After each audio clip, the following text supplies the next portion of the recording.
clarity isn't knowing exactly where you're going. Sometimes clarity is simply recognizing what no longer belongs and then having the courage to put it down and leave it there. Welcome to the pod. I'm so glad to have you with me. My name is Cass. I'm the Chaos Whisperer, and this is the show where we make sense of work, life, and pressure in real time. Over the last few episodes, we've talked a lot about burnout. This season, we're doing things a little bit differently. I've had some experts come on and share their stories and give some insights, but I'm also doing some more solo episodes, so I hope you enjoy it. So we've talked about pace of life. We've talked about exhaustion. We've talked about recovery. We talked about reinvention, but today I want to talk about something that I've learned over years of studying leadership, organizations, and human behavior. I've learned this also through personal experience. Sometimes burnout isn't the diagnosis. It's the interruption that we need to make things more clear. Let me explain. Burnout is the thing that finally gets your attention, but it's what happens after burnout is often more important than the burnout itself. For a long time, I thought I was burned out, and I was. But eventually, I realized burnout wasn't the whole story. The deeper truth was a lot harder to admit. I think a lot of us as high performers are quietly standing in the same place right now. I had a life that no longer fit what I wanted. It's not because we're lazy. It's not because we're failing. It's because we've become experts at surviving lives that no longer support us back. Let me tell you a little bit of a story. Let's go back to early 2020, February 28th. It was the day that I closed on my first home. I had just accepted a new leadership role in a great organization and negotiated a salary that was $50,000 more than my previous position. I was married. I had my daughter. She was young. She was a little toddler back then. So cute. I had the keys to the house in my hand, and objectively speaking, I had done everything I was supposed to do. I was living the dream. I had the kid, the husband, the house in the suburbs. I was doing all right. And then 2 weeks later, the world shut down. The pandemic arrived at our front door and everything stopped. Flights stopped, networking stopped, travel stopped. The constant motion also stopped. And while everyone else was panicking, I felt something I really wasn't expecting. I felt relief. Not because I wasn't scared, indeed, I truly was, but because for the first time in years, I had permission to stop running. And that should have been my first clue. Because when the world stopped, I realized how exhausted I was and how exhausted I had become. At the time, I thought the exhaustion was burnout, but now I understand it to be something different. Because burnout, it wasn't the whole story. Looking back, I can see the pattern clearly. My alarm would go off at 5 a.m. I would get in a quick stretch of yoga if I was lucky, maybe go for a walk. I would get ready. I'd wake up my daughter, get her ready, drop her off at school, commute to work, sit down at work, have meetings, client calls, projects, deadlines, then get back in my car, fight through traffic, pick her up, have dinner, do her homework, go to bed.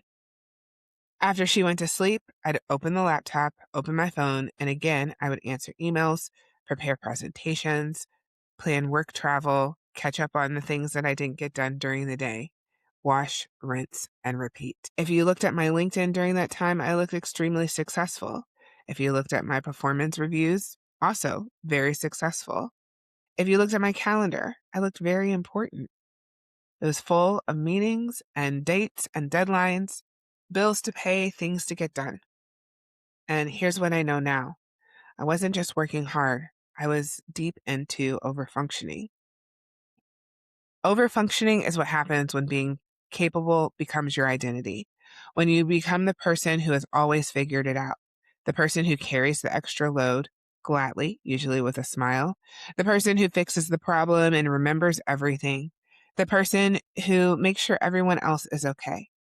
And if you're listening to this and you're a leader, a caregiver, an eldest daughter, a woman who has spent years navigating systems that weren't designed for her, you probably know exactly what I'm talking about.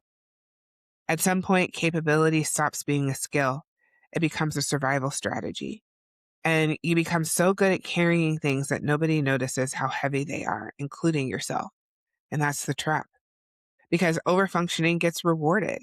People praise you, people depend on you, people trust you, you become indispensable. And honestly, sometimes that feels really good. But there is a hidden cost.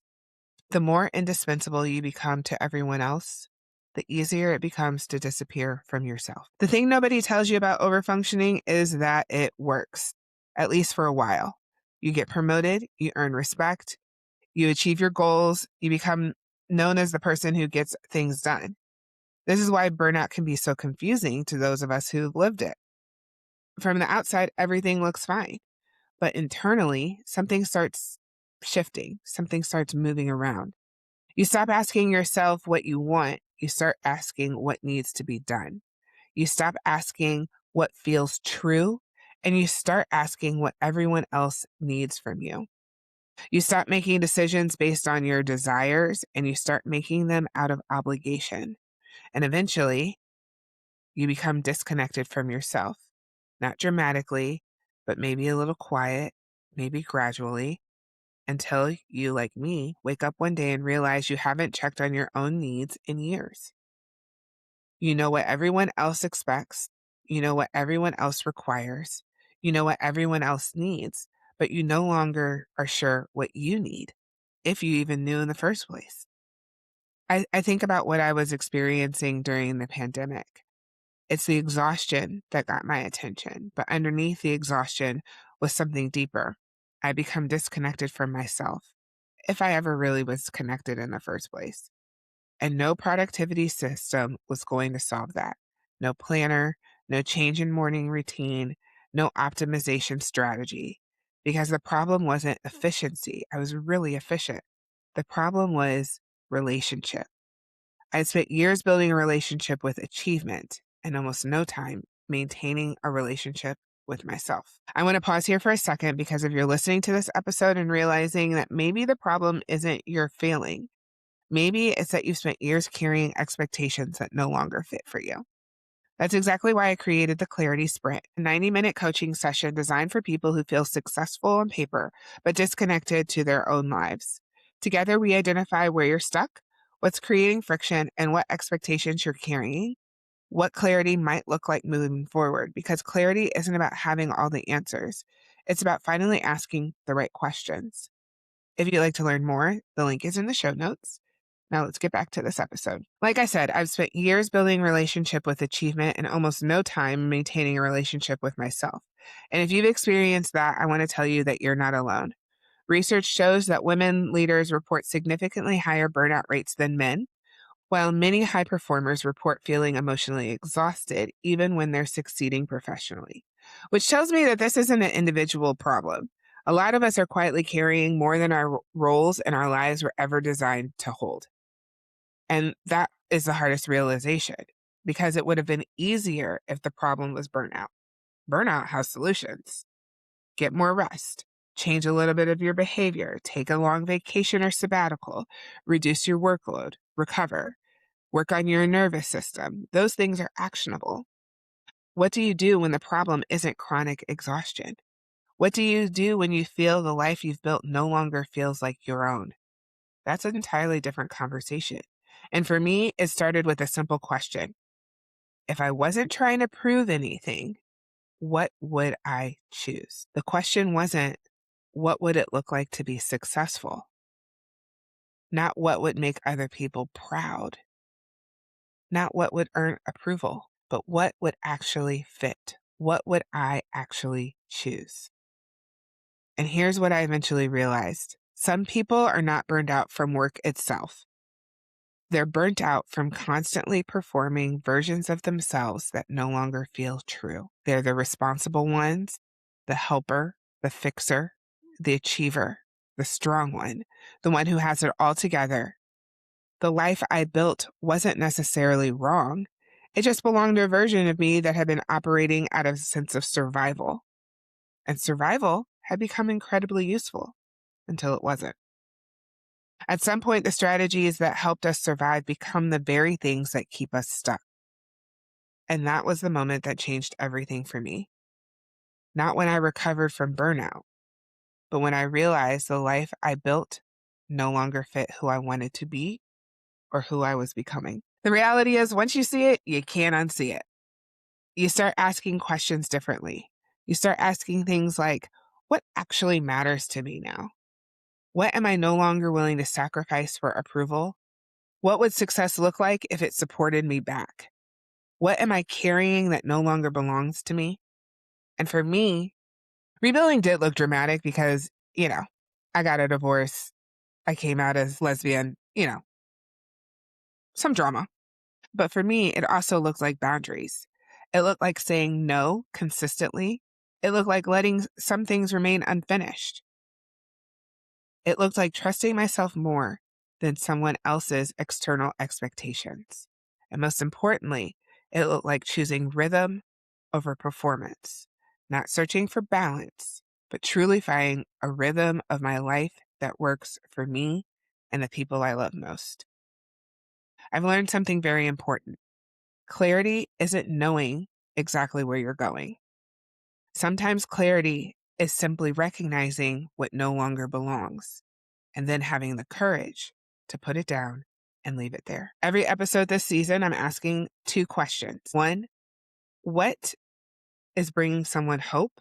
And 2, what chaos someone is currently whispering to? I'm going to start with the first one. Right now, what's bringing me hope is being able to love on my inner child.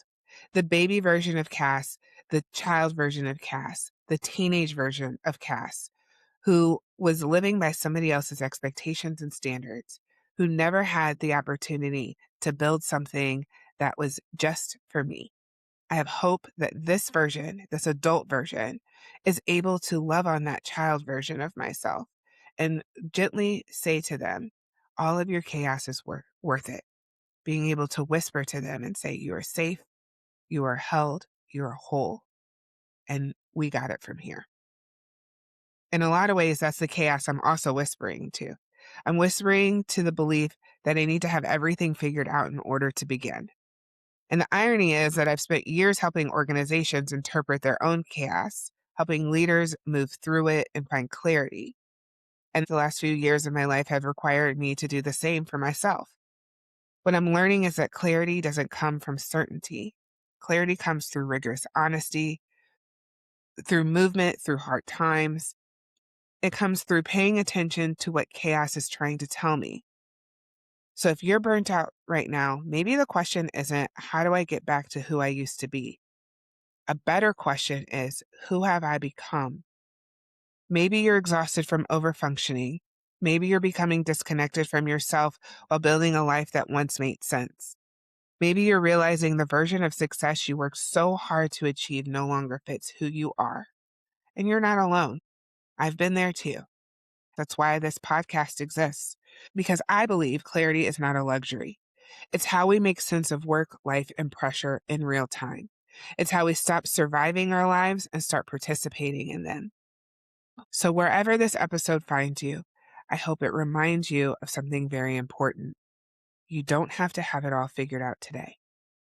You just have to pay attention to what the chaos is whispering to you. What is it trying to tell you? Burnout is what grabbed my attention. Overfunctioning was the behavior, disconnection was the consequence, and eventually I realized the life I built was no longer a fit. I wish you the same, and no matter where you find yourself, I will be right there with you. Until next time, stop reacting and start interpreting. My name is Cass. I'm the Chaos Whisperer. Thanks for listening. If this episode gave you language for something you've been carrying, I'm so glad. That's not where it stops. You can find us more in the Patreon. Link is in the show notes. Remember that clarity is a skill and it's one that you can build, but you got to build it in community.